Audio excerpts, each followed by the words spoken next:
Vietnam, l'année 1975 a marqué la fin de la guerre.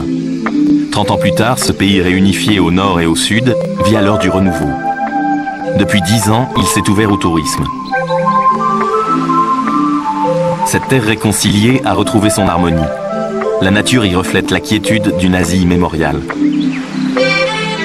C'est une mosaïque de peuples, de cultures et de paysages différents. À partir du XXe siècle, la population viette, de plus en plus nombreuse, a commencé à coloniser la moyenne montagne. Elle y a découvert une triple étrangeté: l'altitude, la forêt et des groupes ethniques montagnards.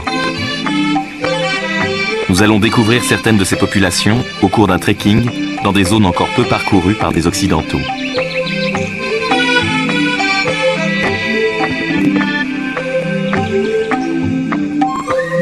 Tel un dragon, le Vietnam s'étire à l'angle de l'Asie, au bord de la mer d'Orient. D'une surface comparable à celle de l'Italie, ce pays est très allongé. Le Vietnam possède 1600 km de longues côtes au bord de la mer de Chine méridionale. Il partage ses frontières avec la Chine, le Laos et le Cambodge. L'itinéraire que nous allons parcourir se situe au nord-ouest de Hanoï, dans les régions nichées autour de la ville de Bac Ha.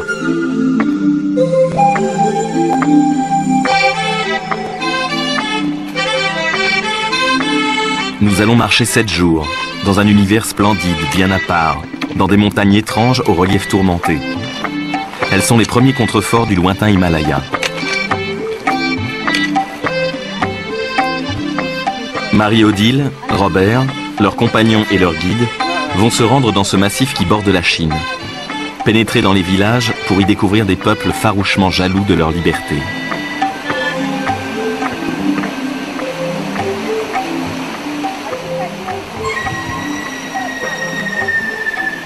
C'est assez extraordinaire le trekking quand on y rencontre aussi les populations.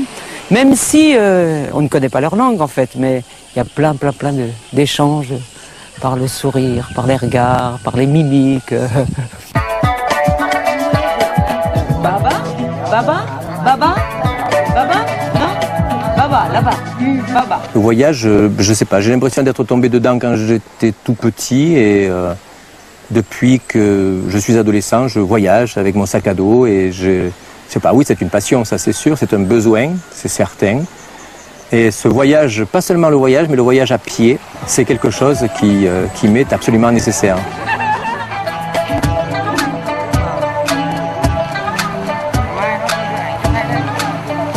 On n'a pas de conditions vraiment difficiles, la température est intéressante, on est bien pour marcher. On n'a pas de problème de santé, on n'a aucun problème.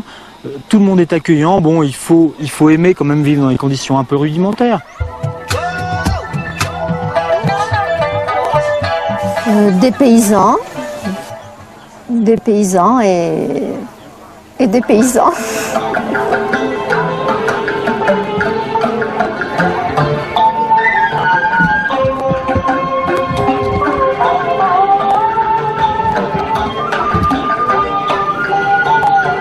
Dès l'arrivée à Hanoï, nos trekkers sont projetés dans des images, des odeurs et des ambiances d'un autre monde.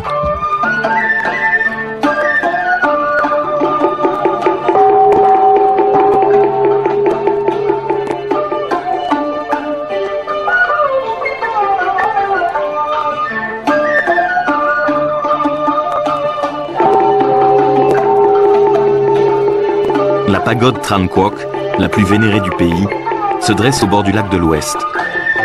Les étages de sa tour en briques symbolisent les étapes de la vie du Bouddha.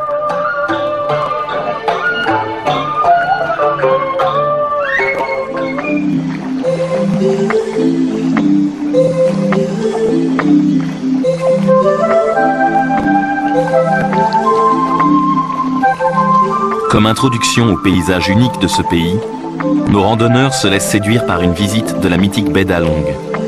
Sa myriade d'îlots aux formes étranges et ses villages de pêcheurs flottants.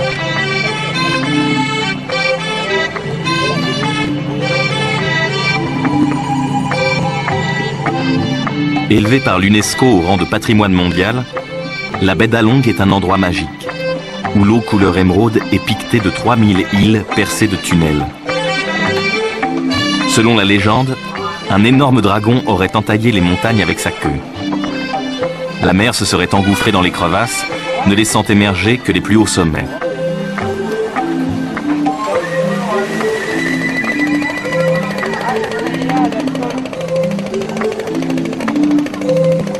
Il y a bien longtemps, certaines parties de la roche compacte se sont dissoutes.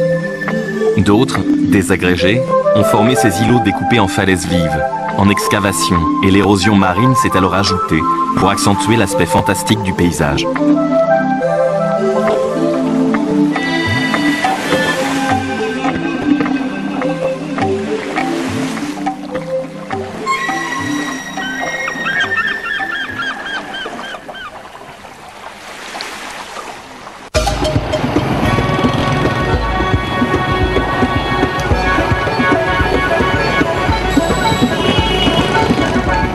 Après avoir quitté le rythme trépidant des rues populeuses de la capitale, où fourmillent toutes sortes d'engins motorisés, nous allons rallier en 8 heures, sur 220 km de route, le village de Viet Quang, point de départ de notre trekking.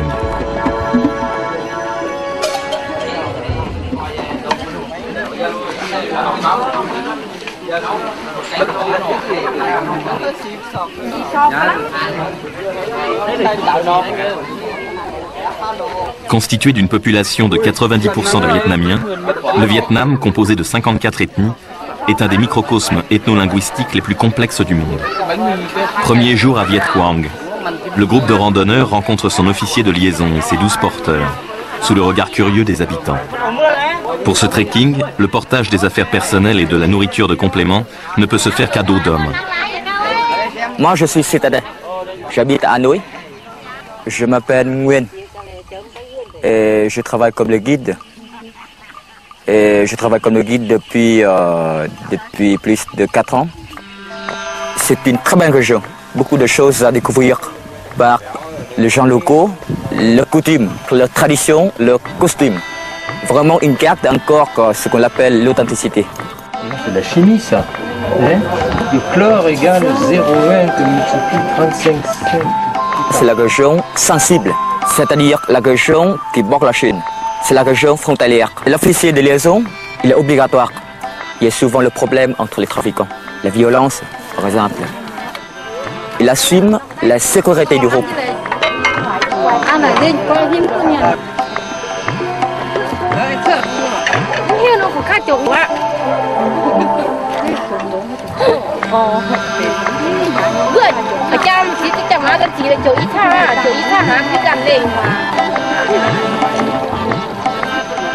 Les choses sérieuses commencent. Dès le premier jour, loin du tintamarre des villes, les randonneurs sont plongés dans un autre monde, fait de calme et de couleurs variées.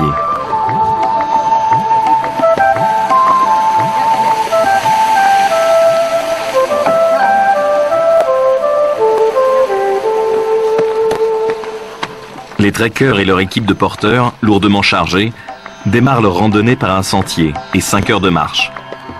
Des traversées, des montées et des descentes se succèdent. En traversant différents villages, de 300 mètres au-dessus du niveau de la mer, Marie-Odile, Robert et leurs compagnons doivent atteindre à 1000 mètres d'altitude les villages des Patènes et des Tailles Noires.